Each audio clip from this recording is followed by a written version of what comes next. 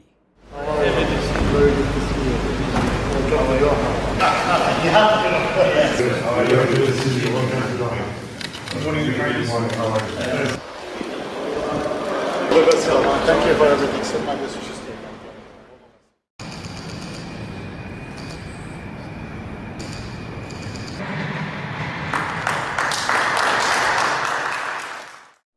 दरअसल ये एक संकेत तो है कि यूक्रेन की एंट्री जापान, इजराइल और अमेरिका के युद्ध के बीच हो गई और आने वाले वक्त में रशिया और यूक्रेन का युद्ध जो है कहीं इस युद्ध में समाहित ना हो जाए।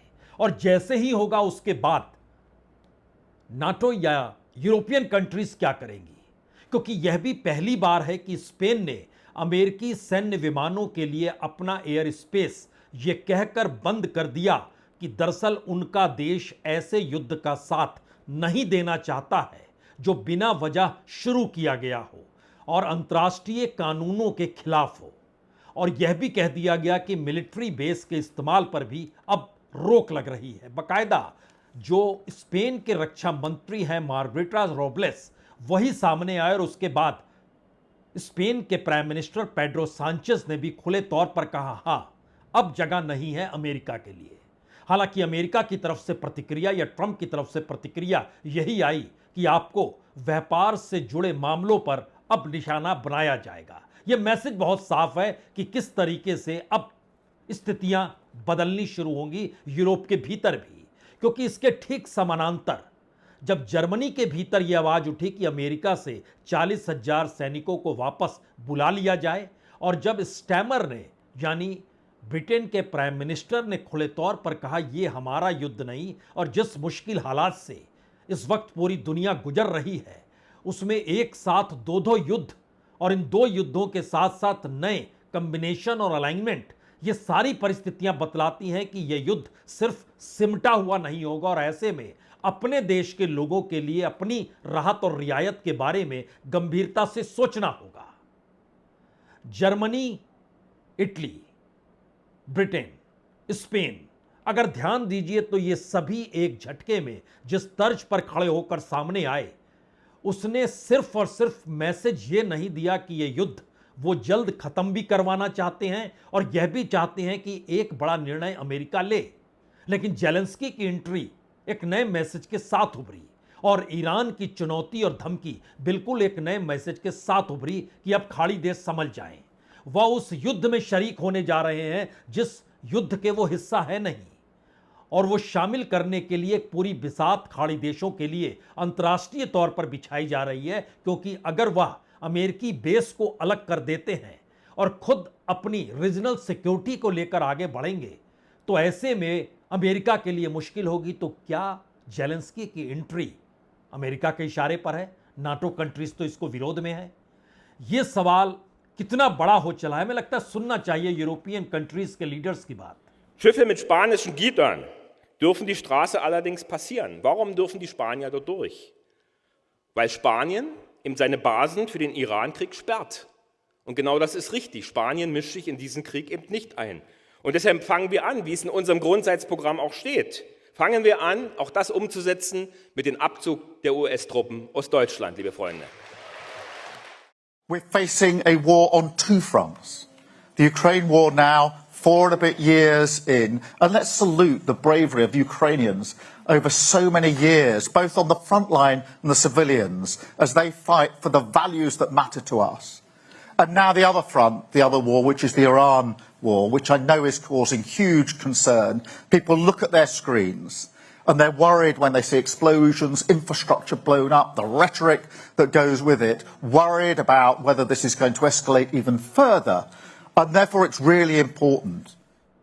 जाहिर है इन बातों को सुन के अमेरिकी राष्ट्रपति को गुस्सा तो होगा, लेकिन उससे ज्यादा है कि उनकी अपनी फॉरेन पॉलिसी और इंटरनेशनल डिप्लोमेसी इस दौर में पूरे तरीके से लड़खड़ा गई है। तो क्या युद्ध के साथ युद्ध को जोड़ने की एक नई रणनीति का हिस्सा है? क्योंकि आज ट्रंप यह भी कह गए कि अगर होर्मुज़ स्ट्रेट तुरंत नहीं खोला गया और समझौता नहीं हुआ तो अमेरिका उसके ऊर्जा ठिकाने यानी ईरान के ऊर्जा ठिकानों को तबाह कर देगा। उन्होंने बाकायदा सोशल ट्रुथ पे जो लिखा उसमें कहा न सिर्फ पावर प्लांट्स बल्कि ऑयल वेल यानी तेल के कुएं और जो खार्ग आइलैंड को पूरी तरीके से उड़ा दिया जाएगा, और जरूरत पड़ने पर डीलैसिलेशन जो प्लांट्स हैं उसको भी निशाना बनाया जा सकता है। और अभी तक निशाना इसलिए नहीं बनाया गया क्योंकि हम स्ट्रेटेजिकली चल रहे थे और हमने इसको निशाना इसलिए नहीं बनाया जिससे लगा समझौता हो जाएगा, यानी जानबूझकर अभी तक इसे छुआ नहीं है, लेकिन अब सब कुछ तबाह कर देंगे। यह एक ऐसी परिस्थिति है जो खुले तौर पर यह बतलाती है कि एक तरफ अमेरिकी राष्ट्रपति समझौते की राह में नरम है, दूसरी तरफ धमकी देने में बेहद गर्म है, और इन दोनों बीचों की स्ट्रेटजी कभी डिप्लोमेटिक एस्पेक्ट से नहीं चलती है बल्कि धमकाने और समझौते की पटरी पर लाने में भी धमकाने। यह परिस्थिति पहली बार शायद दुनिया देख रही है, और उसकी सबसे बड़ी वजह यह भी है कि ईरान इस हकीकत को समझ रहा है कि 3-4 चीजें जो डेवलप हुई है उसमें अब इजराइल ने भी कह दिया है कि अगर पैदल सेना ईरान के भीतर अमेरिका की जाती है तो इजराइल की साथ में नहीं जाएगी, वो सिर्फ अमेरिकी सेना जाएगी, और अमेरिकी पैदल सेना जो घुसेगी उसको ताबूतों में बंद करके भेजा जाएगा। इसका जिक्र खुले तौर पर ईरान के स्पीकर, संसद के जो अध्यक्ष हैं, उन्होंने खुले तौर पर इस बात का जिक्र किया। लेकिन उसके आगे का बात यह है कि दरअसल आज ईरान के विदेश मंत्रालय के प्रवक्ता इस्माइल बछाई जब सामने आए तो उन्होंने 4-5 बातों का खुले तौर पर जिक्र कर दिया। जो मैसेज है कि दरअसल क्या यह युद्ध और विस्तार होगा? क्या अमेरिका के लिए अब 6 अप्रैल की तारीख भी नजदीक आ चुकी है और रास्ता उसके बाद का उसे सोचना है? क्योंकि बहुत साफ तौर पर उन्होंने कहा कि ईरान अब सिर्फ मध्यस्थों के जरिए संदेशों का आदान प्रदान ही हुआ है और कोई बातचीत अमेरिका के साथ नहीं होगी। अमेरिका ने बातचीत की इच्छा जरूर जताई है, लेकिन भेजी गई शर्तें बकवास या अतार्किक है। ईरान विदेश मंत्रालय के प्रवक्ता ने बहुत साफ कहा कि दरअसल शुरू से ही हमारा रुख बहुत स्पष्ट है, लेकिन अमेरिका बार बार अपनी स्थिति को बदल रहा है। और फिर उन्होंने कहा कि ईरान को पता है कि किस ढांचे में बातचीत हो सकती है, जिसमें यह 15 सूत्री तो कतई फिट बैठता ही नहीं। और अमेरिकी डिप्लोमेसी जो है, खुद वहां के लोग उस डिप्लोमेसी पे भरोसा नहीं करते हैं जिस दिशा में अमेरिकी राष्ट्रपति कहते हैं। जो पाकिस्तान का सवाल है, तो बहुत साफ तौर पर ईरान ने कहा यह पाकिस्तान की अपनी पहल है, तेहरान उसमें शामिल नहीं हुआ है। और मिडिल ईस्ट युद्ध खत्म करने की कोशिश पर ध्यान रखे, अन्यथा संघर्ष के रास्ते वो जो बढ़ रहा है वो डिजास्टर होगा, जो यूक्रेन की एंट्री है। और इन बातों का जब जिक्र हो रहा था, उस वक्त इजराइल के हाइफा में जो ऑयल रिफाइनरी है, वहां पर मिसाइल दाग दिया गया।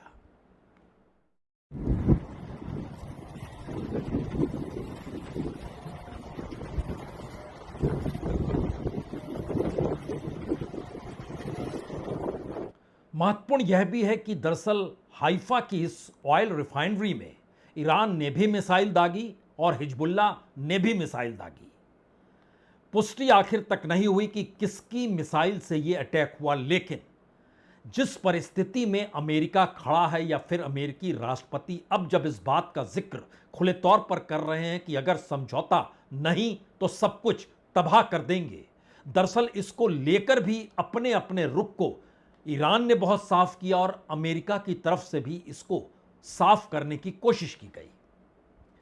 अमेरिका के वित्त मंत्री हैं स्कॉट बेसेंट, उन्होंने एक इंटरव्यू में कहा कि दरअसल ऑयल मार्केट में सप्लाई पर्याप्त है, यानी तेल की कोई कमी नहीं है। एशियाई कंट्रीज या फिर ऑस्ट्रेलिया, न्यूजीलैंड से यह सवाल पूछा जा सकता है, वाकई सप्लाई पूरी है क्या? दूसरा, उन्होंने कहा कि जो अहम समुद्री रास्ते हैं उस पर हम कंट्रोल कर लेंगे। अगर कंट्रोल कर लेंगे तो फिर होर्मुज़ स्ट्रेट का जिक्र अब अमेरिकी राष्ट्रपति क्यों नहीं कर रहे हैं, वो खार्ग आइलैंड का जिक्र क्यों कर रहे हैं? तीसरी बात थी कि आवाजाही पूरे तरीके से सुरक्षित बनाई जाएगी और मल्टीनेशनल एस्कॉर्ट सिस्टम बनेगा, यानी जो सुरक्षा देते हुए चीजों को पार करा दे। ध्यान दीजिए, लगभग 15 दिन पहले इन्हीं बातों का जिक्र अमेरिका की तरफ से किया गया था और उसको लेकर पेंटागन तक ने कहा था यह संभव नहीं है, क्योंकि हमारे पास जो युद्धपोत है वो पारंपरिक और रिचुअली बहुत बड़ा है, वो बहुत सकरा इलाका है, वहां पर अगर वो चाहेंगे तो हमला हो सकता है। और उसके बाद जो स्कॉट करके पार कराने का सिस्टम था वो धराशायी हो गया। लेकिन उसके आगे की पहली महत्वपूर्ण बात यह है कि अमेरिका का पूरा ट्रंप काल का जो पूरा साइकिल है वो ट्रेड पर जुड़ा हुआ है, टैरिफ पर जुड़ा हुआ। और पहली बार ईरान के जो स्पीकर हैं गलीफाफ, उन्होंने खुले तौर पर दुनिया के शेयर बाजार में निवेशक जो हैं उनको ही सलाह दे डाली, ये कहते हुए कि दरअसल ट्रंप के बयानों पर तुरंत भरोसा करके आप फैसला मत लीजिए। उनका एक बयान मार्केट को बढ़ा देता है, दूसरा बयान मार्केट को गिरा देता है। और दरअसल अगर इसी लिहाज से आप चलते रहें तो जो बड़े खिलाड़ी होते हैं, और वो बड़े खिलाड़ी अक्सर सत्ता के करीब होते हैं, वो खिलाड़ी इसका लाभ उठा लेंगे जो उठा रहे हैं, और बाकी सबका पैसा डूब जाएगा। इसीलिए जब वो बोलें तो संयम बरतें या फिर उससे उल्टा सोचकर कदम उठाने की जरूर सोचें। दरअसल ये सारे मैसेजेस हैं जो बता रहे हैं कि इस युद्ध की सीमा अवधि क्या होगी, कोई नहीं जानता है। यह युद्ध सिर्फ 3 देशों तक सीमित रहेगा, यह भी अब असंभव है। और क्या पहली बार 2 युद्ध और उस युद्ध को करने वाले देश आपस में एक नए अलाइनमेंट के साथ खड़े हो जाएंगे और जो पुराना अलाइनमेंट था वो टूट जाएगा? यह सवाल इस दौर में सबसे बड़ा हो चला है। खास तौर से यूक्रेन की एंट्री जो युद्ध में हुई है उसके बाद, और नाटो कंट्रीज का यूक्रेन को सहयोग और अमेरिका का विरोध, और ईरान का खुले तौर पर खाड़ी देशों को चेताना, संभल जाइए, आप कहीं के नहीं बचेंगे अगर युद्ध में रूस आ गया तो। बहुत बहुत शुक्रिया, बहुत बहुत शुक्रिया।